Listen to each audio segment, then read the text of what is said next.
Exercer les métiers du journaliste n'est pas chose facile dans les contextes d'insécurité grandissante.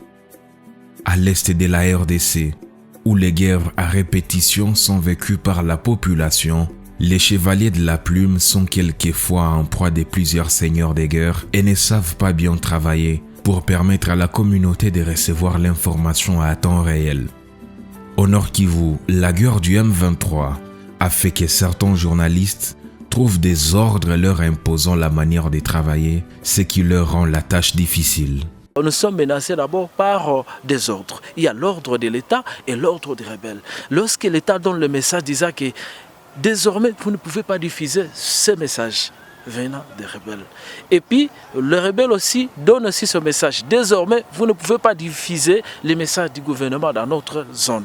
Vous voyez qu'il y a des ordres déjà. Vous allez obéir à qui? Et si vous êtes par exemple dans l'ordre, dans la zone contrôlée par les rebelles, vous allez obéir à qui?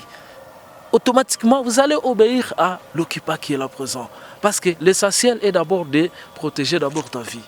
Vous devez d'abord protéger votre vie et d'autres choses, ça passe. Depuis le début de l'année 2023, certains journalistes ont été victimes d'atteintes à la liberté de la presse. Pendant que certains médias ont été vandalisés ou fermés, les journalistes ont été menacés, molestés ou même arrêtés pendant plusieurs heures alors qu'ils étaient en train de couvrir certaines activités. Nous avons beaucoup de pressions qui sont commises contre les journalistes, des pressions d'ordre organisationnel dans certains médias. La sécurité sociale n'est pas garantie dans les médias parce que beaucoup de journalistes, par exemple, n'ont pas de contrat de travail, ils n'ont pas de salaire, ce qui pousse à ce qu'ils soient à la merci des sources.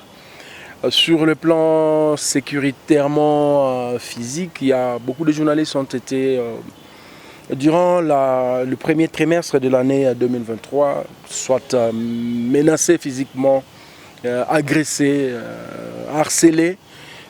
D'autres ont été même obligés de fuir leur milieu. Il y a des médias qui ont été saccagés, sabotés par certains acteurs détenteurs d'armes, pour ne pas citer les mouvements terroristes M23 et autres. Et donc ça, c'est la cartographie globale de notre profession ici au Nord Kivu. Mais il y a aussi quand même un espoir, parce que la prise de conscience professionnelle étant garantie au Nord Kivu. On a le bon espoir que les journalistes ne sont pas la base de leur insécurité. Maintenant là, vous êtes en train de voir sur les réseaux sociaux, il y a des menaces qui sont là. Ma photo par exemple qui est portée, où l'on dit que je suis membre des Maï Maï, je suis parfois l'un des rebelles FDLR, parfois je suis membre d'IM23. Donc tu vas comprendre que ce n'est pas du tout facile, ce n'est pas aussi direct, mais d'une manière indirecte, il y a aussi des appels qui sonnent chaque fois, où on me demande certaines choses, par exemple de ne pas toucher une telle ou telle information, et cela c'est vraiment au quotidien. Voilà. Moi-même en 2022, j'avais été visité par des hommes armés à minuit qui ont ciblé en premier mes matériels de tournage et qui sont partis avec tout ce qu'ils avaient rencontré autour de mon sac de tournage, bien sûr. Et avant d'accéder à la maison, ils ont lancé beaucoup de mots disant « tu as toujours fait du bruit aux médias, aujourd'hui c'est la fin », choses comme ça. Ne sachant pas travailler dans un environnement de guerre, certains journalistes de Rutshuru et Kiwanja ont été évacués à Goma, où grâce à l'UNPC et ses collaborateurs ont tout de même continué à travailler en faveur des déplacés. On s'habitue petit à petit, mais c'est grâce à l'INPC, les consortiums INPC, Coracon et GED, nous avons été organisés dans une synergie, dénommée Synergie Saouti-Oami. Donc, sont un bulletin que nous avons produit en faveur des déplacés. Là, nous faisons attendre seulement les voix des déplacés, les conditions de vie des déplacés. Et on a choisi seulement les journalistes déplacés et pour que les déplacés s'expriment mieux. Parce que nous aussi, en tant que déplacés, on peut rencontrer nos amis, nos frères déplacés dans des cas, ils s'expriment mieux devant nous. Alors, c'est dans ce sens-là que nous avons continué quand même à travailler comme journalistes ici.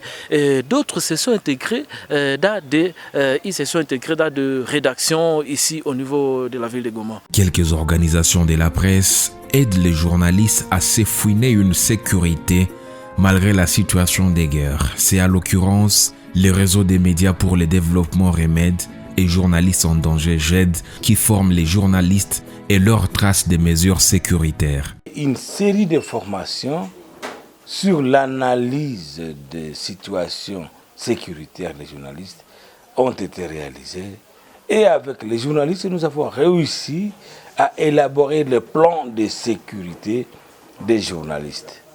Ces plans vous donnent quelques notions sur les règles et les mesures de sécurité où vous pouvez savoir quand est-ce qu'on peut dire que la situation est stable, normale pour le travail. Cette situation nécessite le confinement. Cette situation nécessite l'évacuation. Ce sont ces étapes-là qui ont été développées. Et les mêmes journalistes ont mis en place une cartographie des groupes armés et des barrières dans chaque zone, là où ils se sentent insécurisés. Et nous avons pris même des coordonnées GPS de toutes ces zones-là. Et ça, les journalistes ont été outillés. Comment élaborer le plan de sécurité. Ce plan de sécurité existe. Nous avons également donné des notions sur le plan de contingence des journalistes. Et ça, c'est vraiment quelque chose qui nous a aidés. Grâce à une résilience qu'ils se créent, les journalistes du Nord Kivu ont créé les liens entre eux et promeuvent les genres dans l'exercice de leur métier. Déjà, la liberté de la presse, ça ne concerne pas seulement les journalistes femmes, comme je peux dire, même s'il y a une certaine particularité pour les femmes qui exercent ce métier. La liberté de la presse, c'est garantir à la journaliste femme d'exercer librement son travail. Et exercer librement le travail du journaliste, tout comme femme ou homme, c'est de remplir les critères pour diffuser une information. Ça veut dire, avant que je diffuse l'information, je dois être sûr que je l'ai vérifiée. Pas à une seule source, à deux ou trois qui confirment le même fait. Et là, je diffuse. À l'Union nationale de la presse du Congo, UNPC, section du Nord Kivu, des sessions d'échange entre journalistes sont tenues. Les journalistes collaborent. Les bureaux leur facilitent l'accès aux sources fiables. Au niveau du Nord Kivu, l'UNPC fédère d'abord tous les journalistes. Nous avons un cadre de rencontres où nous pouvons tous nous retrouver, où nous pouvons partager ce qui nous arrive. S'il y a un journaliste qui est menacé, tout le monde peut le savoir directement. Donc les mécanismes mis en place pour s'assurer que les menaces qui touchent les journalistes sont vite prises en charge. Ça, c'est un premier aspect. Mais également, nous travaillons en amont, dans la prévention. Nous apprenons aux journalistes qu'ils sont les acteurs de leur protection. Et l'outil de protection des journalistes, le premier en tout cas, c'est les codes d'éthique et de déontologie professionnelle. Un journaliste qui travaille dans le respect des normes professionnelles, il est à 90% à l'abri des menaces. Sauf que dans la société, il y a toujours des personnes mal intentionnées qui ne veulent pas qu'on dévoile ce qu'ils font dans le noir. Et c'est ce qui met toujours les journalistes en danger. Mais un journaliste qui respecte les normes professionnelles, il est toujours protégé.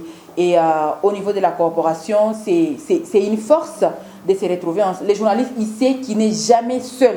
S'il est en difficulté, il peut compter sur les autres. Et c'est une force qui permet aux journalistes de pouvoir travailler même dans un contexte difficile comme celui de la province du Nord Kivu. La bonne information exige de contacter la bonne source. et il y a des sources qui ne sont pas facilement accessibles. Nous y travaillons, par exemple, en organisant des cafés de presse où une personne qui ne veut pas parler individuellement à un journaliste peut venir parler devant un grand nombre. Ainsi, chaque journaliste peut tirer l'angle qui l'intéresse des propos de notre source. Donc, c'est un aspect sur lequel nous travaillons. Nous avons un peu relâché pendant la période de Covid, mais nous travaillons toujours. Si un journaliste est en difficulté pour contacter telle ou telle autre source, il recourt souvent à nous et nous trouvons les moyens d'arranger des rendez-vous pour les confrères afin que la population soit toujours bien informée dans cette province.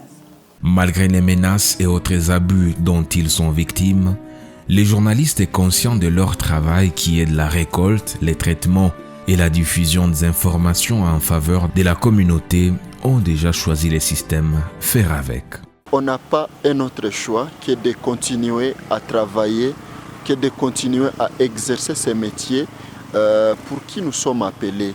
Donc on connaît que les menaces sont là, nous sommes conscients de ces dangers, mais aussi quelque part on est obligé de donner la vraie information à la population. La sécurité du journaliste et les journalistes lui-même, les respects stricts du prescrit du code d'éthique et déontologie du journaliste épargneraient les professionnels des médias de plusieurs atteintes à leur liberté de travail. La bonne sécurité du journaliste, nous avons toujours dit, c'est l'obligation. L'obligation, encore une fois, l'obligation de respecter les codes d'éthique et la déontologie. Lorsque nous respectons ces codes d'éthique et la déontologie, nous sommes moins exposés aux dangers. Il y a ces devoirs-là que nous devons faire chaque jour, celui de respecter ou de connaître d'abord les codes, de les lire, de les comprendre et de les respecter. Autre chose, c'est que le journaliste doit travailler dans un environnement qu'il maîtrise. Donc, bien comprendre les contextes dans lesquels on est en train de travailler va nous pousser à avoir des mécanismes de sécurité physique. Il y a aussi d'autres aspects qui sont très importants. Nous sommes dans une zone où celui qui est derrière nous, nous ne le connaissons pas. Ça veut dire que les journalistes doivent avoir en tête qu'ils ne doivent pas toujours continuer à travailler en solo. Il faut qu'ils travaillent en équipe pour que chacun puisse être le surveillant de l'autre pour finalement réaliser notre mission, celle de collecter, celle de traiter, celle de diffuser les informations. Tous les journalistes, vraiment, c'est de respecter maintenant les règles sécuritaires. Parmi ces règles, ne pas utiliser les moyens de transport militaire parce que vous n'êtes pas porteur d'armes, vous êtes porteur de ces micros que vous avez, porteur de cette caméra. C'est ça votre... Alors vous ne pouvez pas vous confondre. Même l'habillement, vous ne pouvez pas vous confondre. Donc c'est une série de règles que nous avons mis à disposition des journalistes. Mais aussi, comme nous sommes dans l'état de siège, nous avons réussi à signer la feuille de route pour le renforcement de la sécurité des journalistes avec quelques partenaires, donc quelques services de l'État. C'était notamment les services de sécurité FARDC, les services de l'ordre, c'est la PNC, et aux côtés nous avions l'ANR aussi et l'UNPC qui étaient ensemble avec les journalistes et ils se sont mis d'accord sur un certain nombre d'éléments et la feuille de route existe pour le renforcement de sécurité des journalistes. À cause de l'insécurité aggravante qui traverse les journalistes et médias du Nord Kivu, dans une activité dénommée « Une bougie pour la liberté de la presse » en 2021, les journalistes ont demandé à toutes les autorités à assurer leur sécurité afin qu'ils mènent à bon part leurs activités.